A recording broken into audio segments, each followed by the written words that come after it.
What's up, guys? Simone Fan 101, and this is another review. I've been pumping out a bunch of recorded videos this week. Uploading is a different process, but as of now, as of recording right now, I'm actually uploading another video at the same time, so you won't wait long.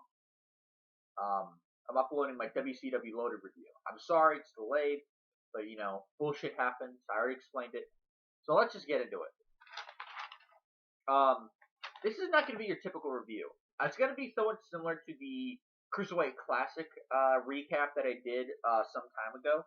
This is actually my G1 Climax, my recap of the G1 Climax tournament. Now, it took me a long ass time to get through it, but I did it a few days ago, and the G1 Climax is fucking awesome.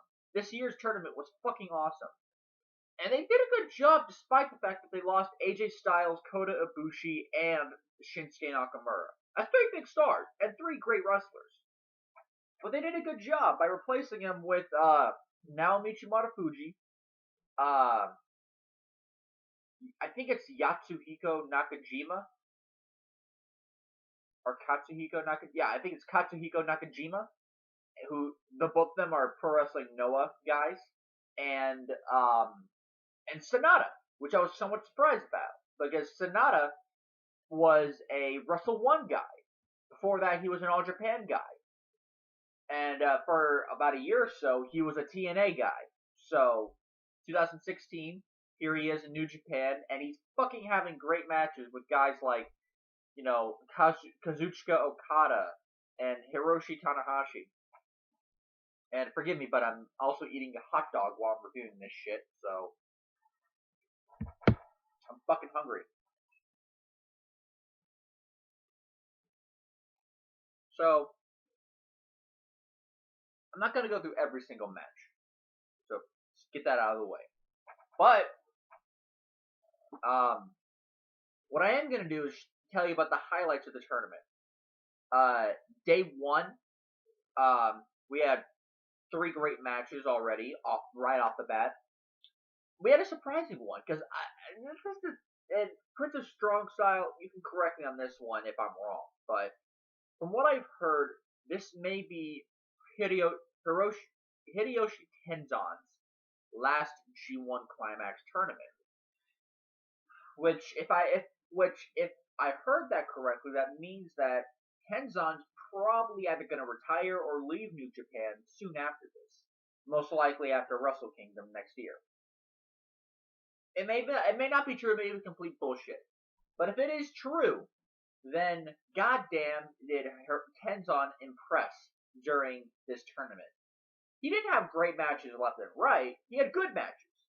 And just so you know, the matches I'm going to put in the inbox below, they are going to be matches that are 3 and 3/4 stars and up.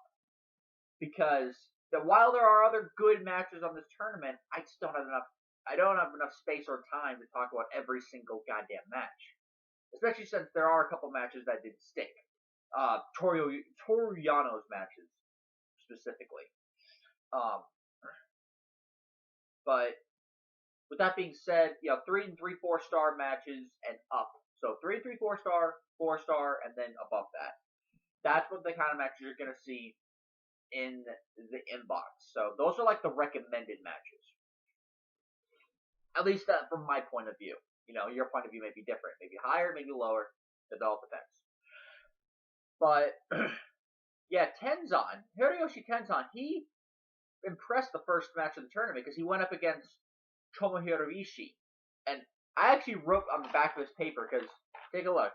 Not that. But from here, all the way down here, that's the G1. That's how many fucking great matches there were. And that's a lot. And I even wrote down who had the most amount of great matches in each block. Surprisingly enough, Tomohiro Ishii came out with the best of the matches at 7. So in nearly every match, he excelled in. With the exception of Tama Tonga and Bad Luck Fale, for obvious reasons. Tama Tonga's a good wrestler, but He just didn't make a 4-star rating on this list. Bad Luck Fale, he had a couple good matches on this list, with Okada and Tanahashi, the guys you expect. But with that being said, let's get on with it. So Tenzan and Ishii had a great match. Not long after that, in the same show, Sanada and Tanahashi had a great match, and then after that, Marufuji and Okada had a great match. And I'm saying in that order because Tanahashi and Okada are the top two guys in New Japan. And in both the matches that they were in, Sanada beat Tanahashi and Marufuji beat Okada. To me, that is a big putover. It's a big endorsement, if you will. To put Sanada and Marufuji, two guys who aren't originally even part of New Japan, one was an All Japan guy for several years, another is a Pro Wrestling Noah guy who also competed in New Japan. So to see them beat the top two guys in the promotion, that's a big endorsement for them. And it's got to be a big cap in their feathers that they had great matches along with it. Day 2, we only had one great match, and it was a Yoshi-Hashi who beat Kenny Omega. And out of all the guys in this tournament, Kenny Omega had the most amount of great matches in this tournament with 8. 7 in his block, like Ishii, and then 1 when he got to the finals, and I'll get to that soon. So yeah, and I gotta say, I love Yoshi-Hashi as a wrestler. He's actually pretty damn good. But I have to say, Yoshi-Hashi has, and yes, that is his full name. It's like a Yoshi-Hashi, except you say it Hashi. It's how you say Hashi, whatever, in Japanese, I guess. If I'm wrong, correct me. But Yoshi-Hashi has the weirdest looking swanton or senton bomb off the top rope. I mean, the way that Jeff Hardy does it, Sin Cara, other people, they do it like almost normally. But the way that Yoshi-Hashi does it, it's good, but it looks a little bit weird compared to what I've seen. But maybe it's just me. But yeah, so there were great matches down the line. I'm not going to go through all of them here. Just to name some of the big ones. Okada and Sanada. Katsuyori Shibata and Katsuhiko Nakajima. Tetsuya Naito, Michael Elgin. Those two guys also impressed throughout the tournament. Another guy who somewhat impressed was Yuji Nagata. Yuji Nagata is a 46-year-old guy he's 46 years old, and he somehow still has the athleticism of a much younger man. Not like so much like in terms of being athletic as he used to be. I'm pretty sure 10 to 13 years ago he was much more athletic and much better in the ring than he is now. But he's still putting on pretty damn good performances, and he didn't have 5-star matches down the line, but he had some good matches. Let's see here. Well, he had 2 really good matches, but in other matches he still did very well.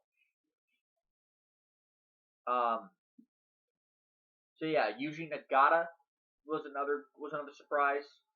Tomoaki Honma, sadly wasn't as much great matches as he should be because he's a pretty damn good wrestler. He's had 5-star matches with Tomohiro Ishii. But then again, anybody could have a good match with Ishii, as seen in this list. But, he did pretty well in this tournament. Let's see here. I'm just looking down the list of the great matches. Elgin and Shibata, that was a great match. Ishii and Marufuji, unsurprisingly, was a great match. Katsuhiko Nakajima and Yuji Nagata, that was Yuji Nagata's best match of the tournament, I gotta say.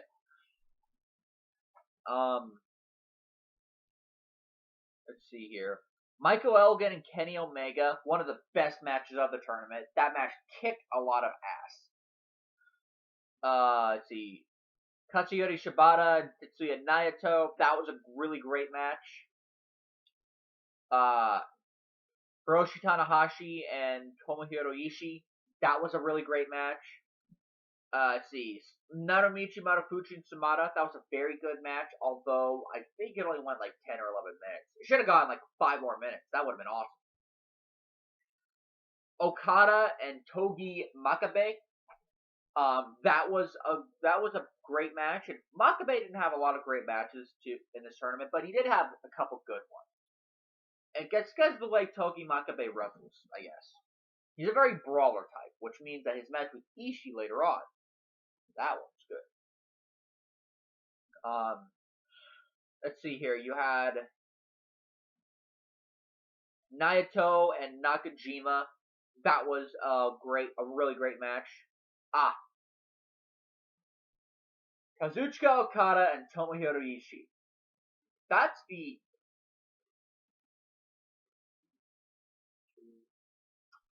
first of 3 5-star matches on this list. And I think it's probably the second best match of the show. Of the series. Like I said, I'm hungry. But I think that was the second best match of the series. And it was all very close. But what I loved about this match was so freaking stiff. And if you're watching an Ishii match, it should be stiff. Hang on a second, I gotta turn off this fan. See, if I talk and I leave the fan on, my voice dries out.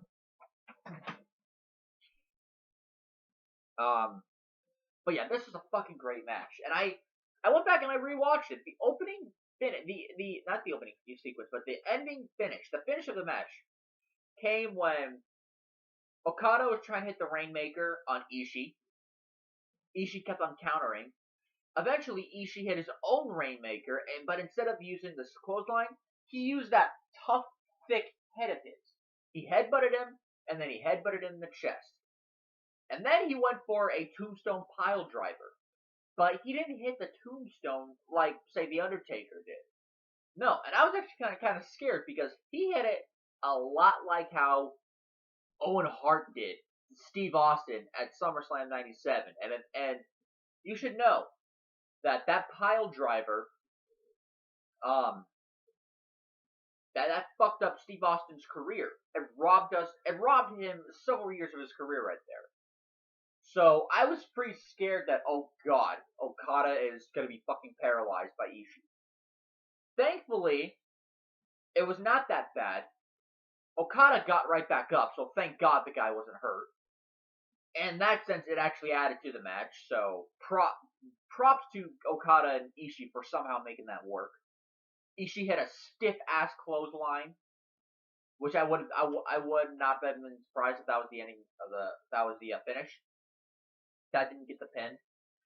But then he went for Ishii's finish, which his finish is a delayed brainbuster, which he hits it very safely, so it almost just looks like a delayed suplex, but it's actually a brainbuster. He doesn't hit it like the way Austin Aries hits his brainbuster. So, and he beat Okada for the win. That was a fucking great match. I cannot stress to you how great of a match that was. Go check it out right now.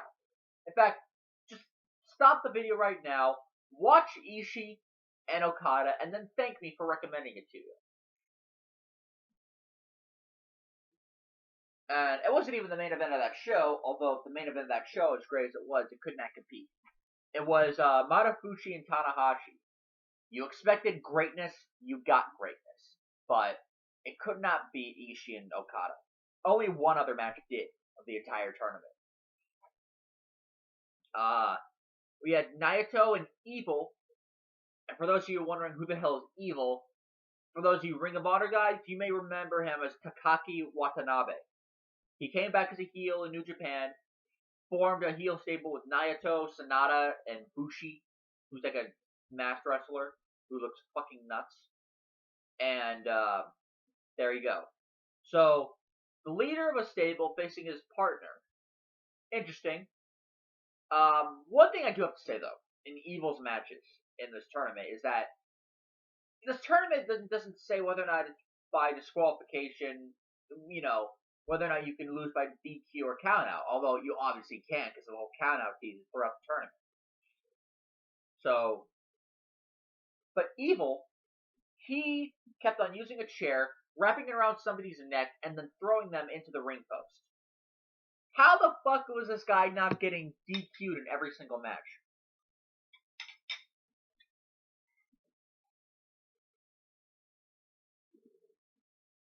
This doesn't make any sense.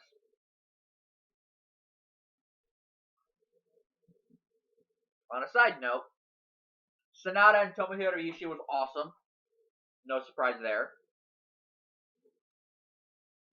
And okay, we're coming to the last 4 days of the tournament. Days 16 through 19. So they're technically 3 days, but it's 4 days because separately of the competition. On the second to last show, Kenny Omega had a short but very good match with Katsuhiko Nakajima, a match that Kenny Omega won. Naito beat Yoshi-Hashi in a great match. Elgin beat Tomoaki Honma in a great match. No surprise there. Ishii beat Makabe in a great match. And if you know anything about Ishii and Makabe's matches, you know that they are the most stiff of Ishii's matches. Go back and watch the Wrestle Kingdom match from last year.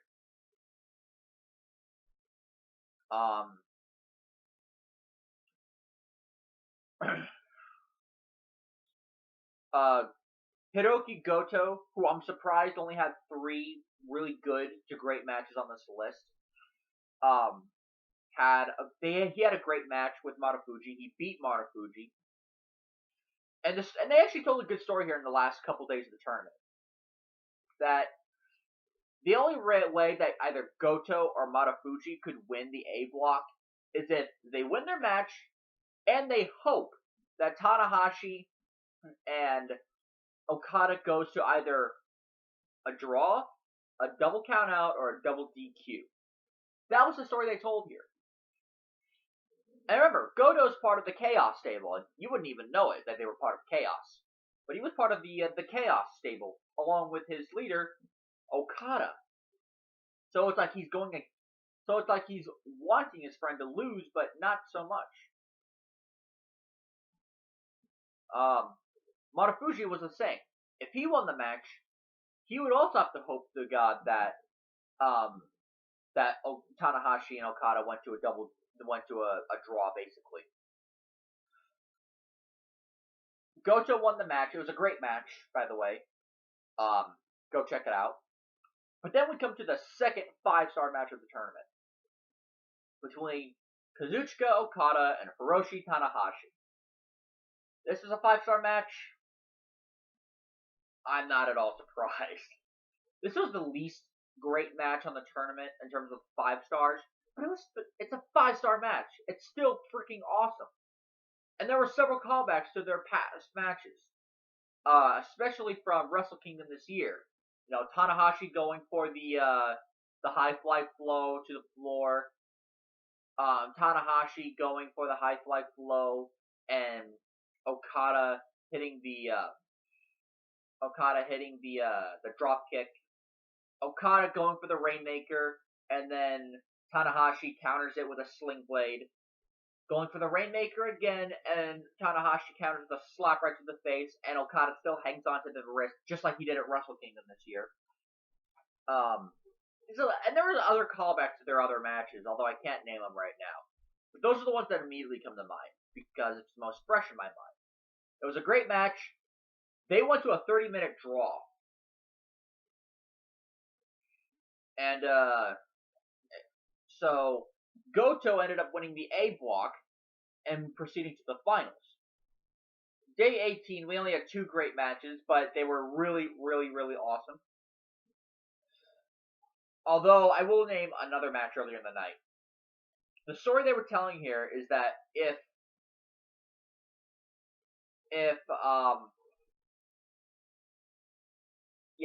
Michael and hold on, let me just check out my notes. Okay, yeah. If Michael Elgin or Katsuyori Shibata won a match, then they would most likely proceed on to the final for the B, proceed on as the winner of the B block. And because Shibata holds a win over Naito and over Omega. Elgin holds a win over both Naito and Omega, I believe. Yeah, he does. Just want to make sure. Actually, no, Naito holds a win over Elgin. Never mind. But the story here with Shibata, and he wasn't on a great match. It was on a good match, but it wasn't on a great match on the show. But if Shibata won, then he would have won the entire thing, because Shibata holds a win over Omega and Naito. I'm not quite sure, and he would hope that, I think he lost to Elgin, so he would have to hope that Elgin would lose his match. So Shibata won, Elgin lost, and he would move on. Elgin, if he, just to make sure, yeah, in order for Michael Elgin to win the tournament, what he would have to do is hope that Shibata loses his match, and hope that Naito loses his match. Because if that happens, then, because he has a win over Omega. And that's how they decide. If say, a wrestler has 12 points and another has 12 points, they decide on whether or not wrestler A holds a win over wrestler B. That's how it works. I didn't know this last year or the year before, which always confused me when, say, AJ Styles had the same amount of points as somebody else. I was like, that's bullshit. Looking back, not so much. So, neither of them happened. I forget his opponent, but Katsuyori Shibata lost. Nakajima, in a great match, by the way, beat Michael Elgin. So now, we come to the finals of the B block, which was, by far, the best match in this tournament. It was phenomenal. It was a 5-star match, the best match of either man's career, as far as I know. It was just amazing. Completely, absolutely amazing. So the great story, it was two leaders of heel stables going at it. And, both of them did a great here. You didn't care if they were heels, you just cared if they were awesome. And they were awesome.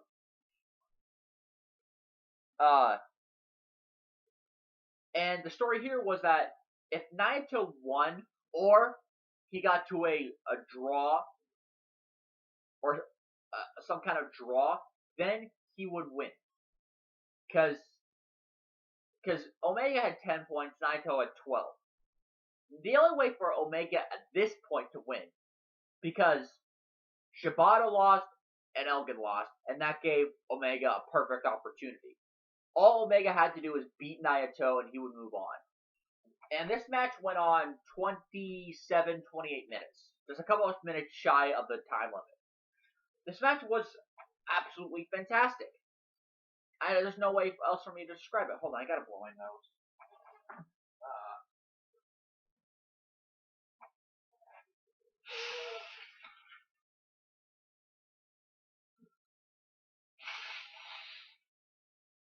Oh man, stuffy nose. Anyways, great match. Omega won. Which under the name of G1 Climax would make him the first foreign winner. And the G1 Climax, believe it or not, the tournament itself has gone under several names. Once upon a time, it was called the Grand Prix Tournament, which under that name, Hulk Hogan won the tournament twice, and so did Andre the Giant. But under the name G1 Climax, Kenny Omega is the first foreigner to win it. And then we come to the finals of the tournament, which is probably the fourth best match of the entire tournament. It was Kenny Omega and Hirooki Goto. This match was absolutely awesome. And I think what I love so much about it is the story they told with either guy. Kenny Omega, he's a foreigner, so there's a story there built in for him as both being a foreigner and leader of the Bullet Club. And Hirooki Goto, the story there was that he hadn't won a G1 Climax tournament since 2008. That was 8 years ago. So the story they told with him is that he wants to go back to Wrestle Kingdom to wrestle for the championship. Because out of all the guys on this, well, not all the guys, but of all the winners of the G1, he is the only one to never win the IWGP title. Which, when you look at that, it's kind of sad.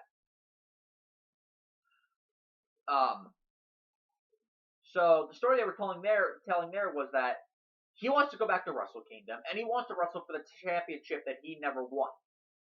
So, great story there. This match was freaking awesome, and my favorite part of the match, and hopefully everyone's favorite, was at the final sequence. Kenny Omega, ever since the leaving of Styles, Prince Devitt, now Finn Balor, Shinsuke Nakamura, and Kota Ibushi, he's been doing moves that are tribute to them. First, Kenny Omega hit the Golden Star Power Bomb, which is a Kota Ibushi move. Then he hit a 450, which he missed. And then, of course, Hirooki Goto hit his finisher on him. I think it was his finisher. Omega kicked out, which was a big pop, and Goto's face told a great story. Then, later on, Kenny Omega hit the Bloody Sunday, which was Prince Devitt's finishing maneuver. Then he hit the Styles Clash, Styles' finishing maneuver. Didn't get the pin there. Then he hit, he hit Goto with a couple Bomaye knees, Nakamura's finish. And then he hit the One-Winged Angel for the win. 1, 2, 3. Kenny Omega is your winner of the G1. Unless he defends the title shot, which I think he will, he is going to Wrestle Kingdom to face Kazuchika Okada for the IWGP title, a match that I think he should win. He totally deserves it. After this tournament, totally. So, that was it. That's the G1. I will type down every single match that I've written on here in the comment, and not in the comment box, but in the inbox below. So until next time, guys, I'll see you later. Have a good day.